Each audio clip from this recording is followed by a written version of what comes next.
What's going on, everybody, and welcome back to X-Men's Expanding Universes, where today we again go over the topic of what if Kakarot was sent to planet Cereal. Last time, we went over the Namek arc and saw that Goku, well, in this story, not Goku, Kakarot and Granolah have achieved new levels of power, with Kakarot becoming a Super Saiyan and Granolah awakening his right eye. Or is it the left side? Who knows? I'm sure people in the comments do. But today we continue that story with them exploring the universe. So, let's get back into the story. Real quick, if you haven't checked out the story so far, don't worry. These videos are coming out back to back. So, if you didn't check out part 1, 2, or 3, don't worry, you didn't miss much. They only came out a few days ago. Long intro out of the way, let's continue the story now. In space, King Cold would begin to get worried because Frieza hasn't returned from planet Namek. It would be even weirder, as the heaters wouldn't even be in any communication channels. Cold would go to investigate after some time and would see that the planet Namek is gone. He would assume that his son had destroyed the planet after seeing it not fit, but why wouldn't his son return to his empire? There would still be a level of mystery and curiosity, so Cold would reclaim his empire until he would find out what happened to Frieza. On planet Cereal, Kakarot would be training alongside Granolah and Vegeta, with Vegeta coming very close to obtaining Super Saiyan. Kakarot would be very impressed, with Vegeta getting closer and closer to the transformation, but Vegeta would begin to feel like his training isn't working. Granolah would also be training in the meantime, as the power of his second eye would push his power to be on par with Kakarot's Super Saiyan. Granolah would notice that Vegeta is having trouble obtaining Super Saiyan, and he would have an idea on how to help. One day after Kakarot and Vegeta's training session, Granolah would taunt Vegeta, saying that he thought the Prince of All Saiyans was better than this. Vegeta would be getting healed by Monito, and he would snap his head up, telling Granolah to shut up. Granolah would say that Vegeta doesn't have any authority to tell him to be quiet since he's so weak. He won't even be able to be cold with that power, and better yet, he won't be able to become a Super Saiyan either. Vegeta would then push Monito off him and charge straight for Granolah. Vegeta and Granolah would clash, with their battle becoming very destructive, with Monito asking what the meaning of the fight is, with Kakarot saying that Granolah came to him with the idea. Vegeta would swing savagely towards Granolah, with Granolah dodging the attacks and unleashing his full power form, which I call Superior Granolah.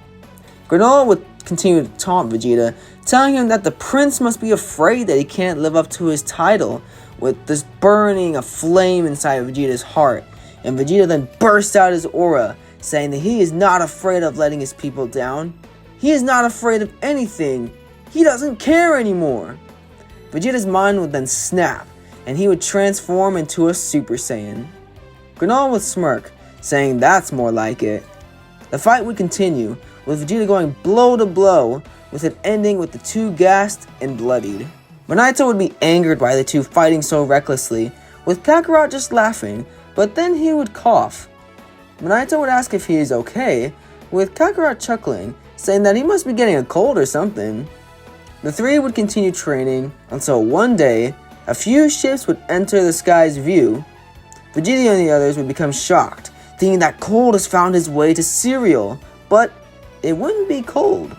A large ship would land down, with three individuals stepping out. Vegeta would grow an angered look, as he would look upon the Galactic Patrol. The king, alongside agents Miris and Jocko, would go up to the three, thanking them for defeating Frieza, with Kakarot attempting to shake his hand, but Granolah would stop him, saying that wasn't going to be his hand. Galactic King would say that they didn't think the Saiyans and Cerealians would unite to defeat Frieza because of the Saiyans' past actions, and because they killed Frieza, he would offer them a job. Kakarot and Granolah would look on confused, with Galactic King saying that they should join the Galactic Patrol and help secure the universe. Kakarot and Granolah would look towards each other, with Granolah asking, what benefits do they get when they police the universe? with Jocko barking back, saying that the best benefit of being a galactic patrolman is protecting the universe. And the pay and uniform look nice, of course. Miris would step up to the two, saying that they know that they're training to defeat King Cold, and they can help them get even stronger with the technology they have.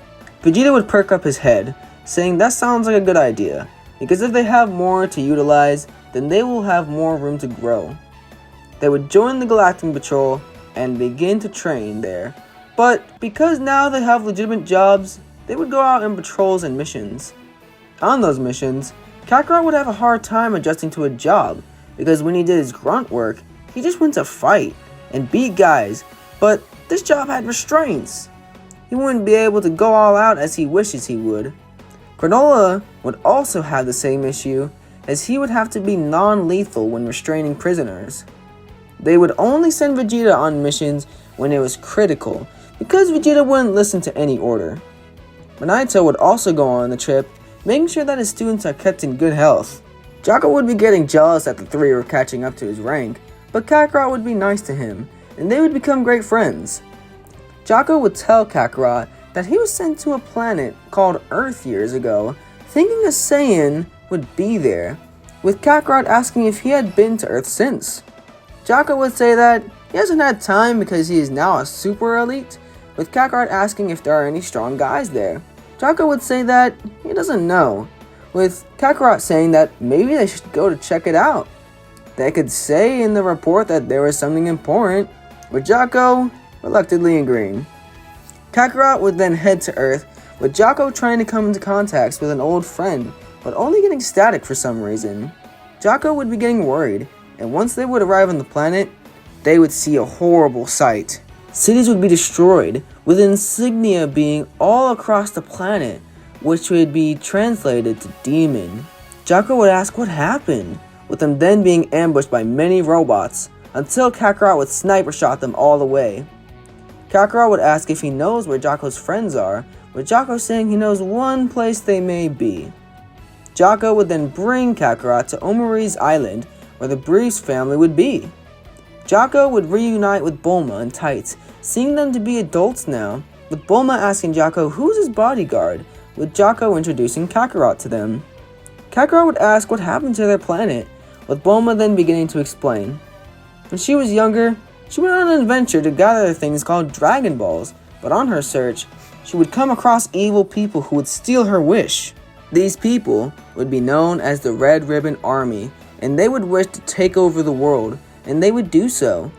The Red Ribbon Army would be at the top, with the Pilaf gang hating that they took their wish, so they would unleash a terrible evil, known as the Demon King Piccolo.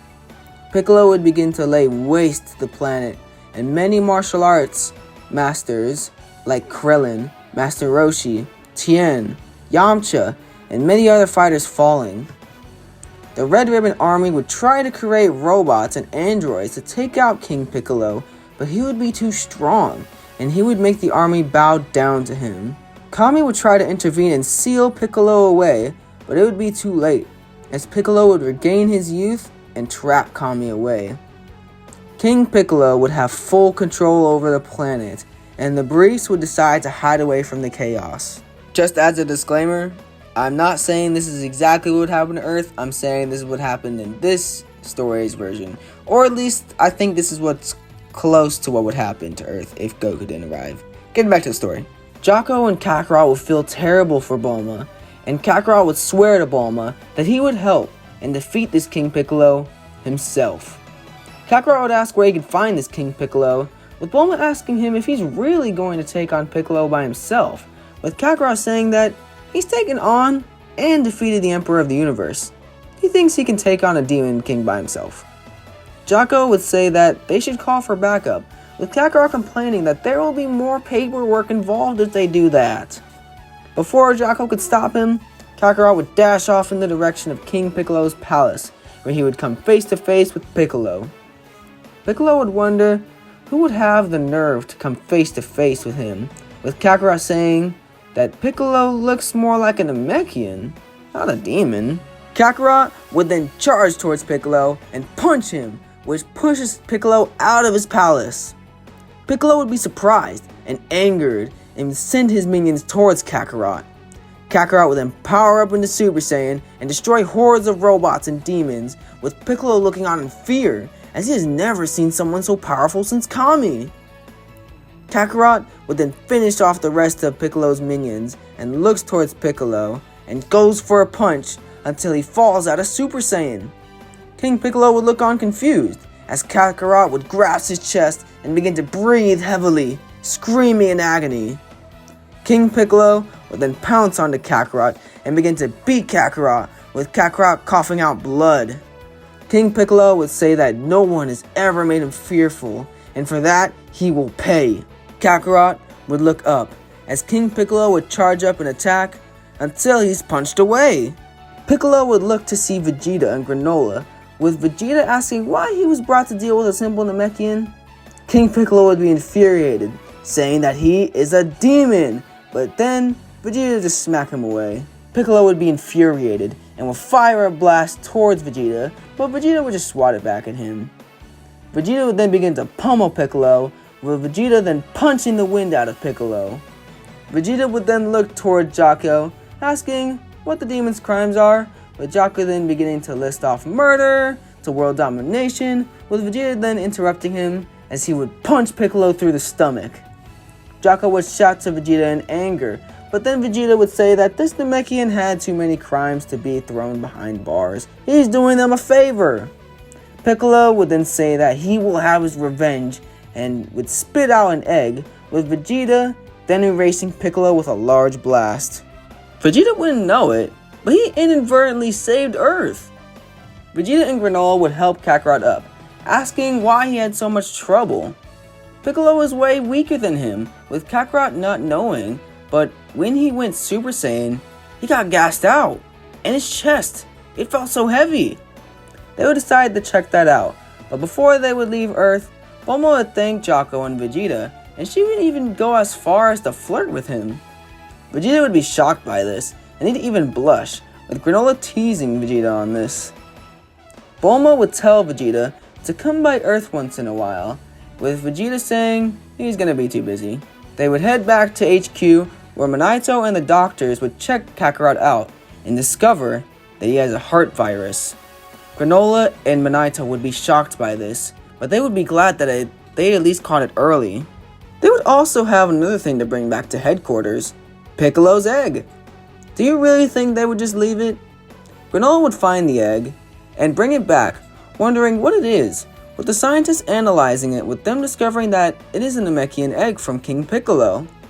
Minato would promise to look over it and prepare for its release. Now, what would they do about Kakarot's heart virus? Granolah would decide it best to use the Cerulean Dragon Balls to wish it away, but because it is a natural cause of death, Tarambo couldn't fulfill his wish. Granolah would try thinking of new ideas, but Tarambo would offer a solution. Granolah would be hesitant to make the wish, but for his brother, he would agree. And with that, we'll leave this part off for right now. Thank you guys so much for watching the video, and if you guys enjoyed, make sure you guys like, share, and subscribe. And what was the wish that Granolah had wanted for Kakarot? And why couldn't Tarambo just reverse Kakarot's curse? Well, until next time, later!